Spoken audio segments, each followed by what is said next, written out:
Today we are gifted with this beautiful Prophets and Angels service, and for a minute I was thinking maybe I could preach on some of the texts and words that Herb used, and then I thought, nope, I better stick with the lectionary because Herb did a great job. I'm not going to mess with that.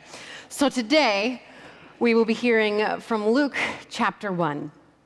In the days of King Herod of Judea, there was a priest named Zechariah who belonged to the priestly order of Abijah. His wife was a descendant of Aaron, and her name was Elizabeth. Both of them were righteous before God, living blamelessly according to all the commandments and regulations of the Lord.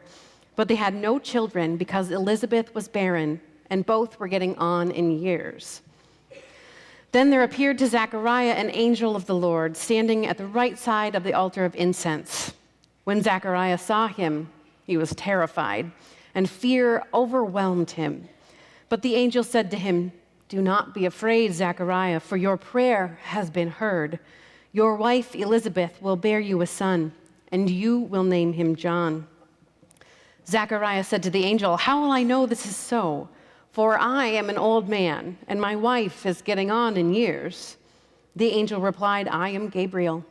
I stand in the presence of God, and I have been sent to speak to you and bring you this good news. But now, because you did not believe my words, which will be fulfilled in their time, you will become mute, unable to speak until the day these things occur." The Gospel of our Lord.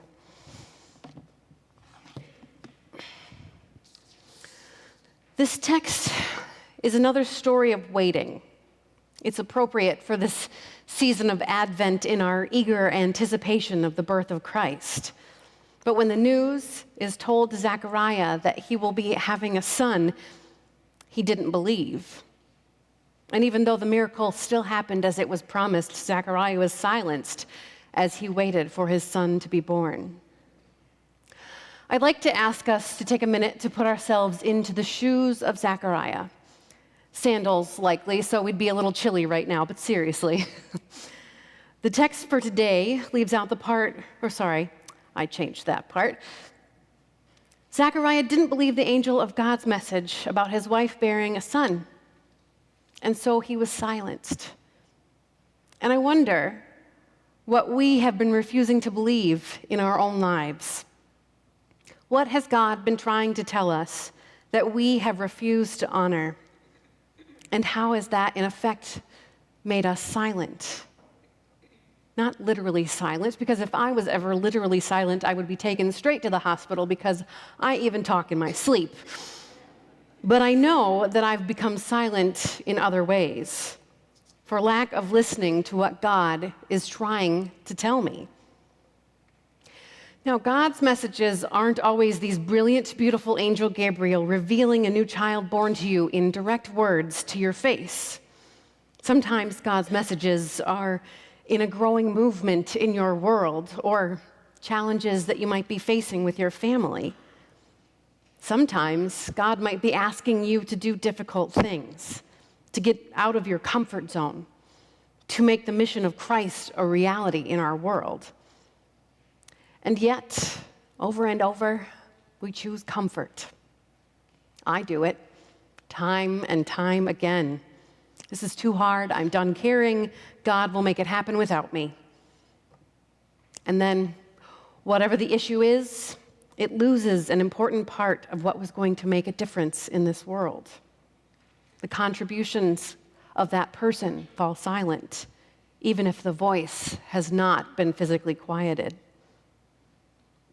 Now, I'm not saying that you should never find rest or never feel comforted, but I don't think God's mission is to make sure that we are never made uncomfortable by a new way of thinking theologically or a new way of doing church or taking you out of the normal experience, such as the push to ordain women around the time that I was born, or the recent push to ordain LGBT clergy, or simple decisions like a change in worship or being asked to serve the homeless, the refugee, not just with our money, but with our time and our open hearts in conversation, face to face.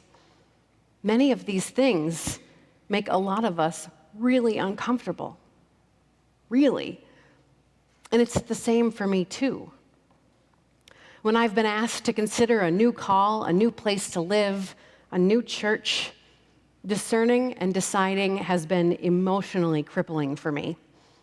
It would be far easier to try and control the process, or just get out of it and never change, never go anywhere new, and maybe just go back to working retail because I'm good at retail and I love seeing all the people, and when they yell at me there, I never take it personally.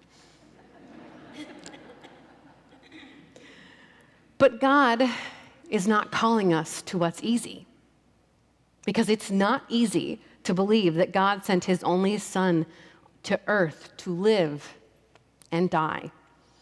It's not easy to believe that God's Son would not only die, but rise from the grave. It's not easy to believe that salvation is really for everyone, regardless of who we are or what we do. It's not always easy to be a part of a community that celebrates these things, and yet, here we all are. Some of us week after week, some of us upon occasion, and some of us just the holidays, but still, it's kind of a big deal that we're all here when you think about it. And even when we can't believe and we do become silent, does God give up on us? Of course not. Zechariah full-on denied that this baby was coming, and God still sent John. And I think sometimes we deny our faith in a lot of different ways by rejecting the other, in gossip, in unkind thoughts. And still, God is faithful. God sent us Jesus, and Jesus is for all of us. And every year, we spend our time reminding ourselves of the wait for Christ to enter this world in our season of Advent. And Christ continues to be with us, to offer solace to our troubled hearts, to save us from the world and from ourselves, to challenge us to get out of our comfort zone and to be his hands and feet in this world. Amen. With that, I say the peace of Christ be with you always. I invite you to shine. Sarah, wow, it's not on the board, and I knew I was going to mess it up. I invite you to share a sign of that peace with your neighbor.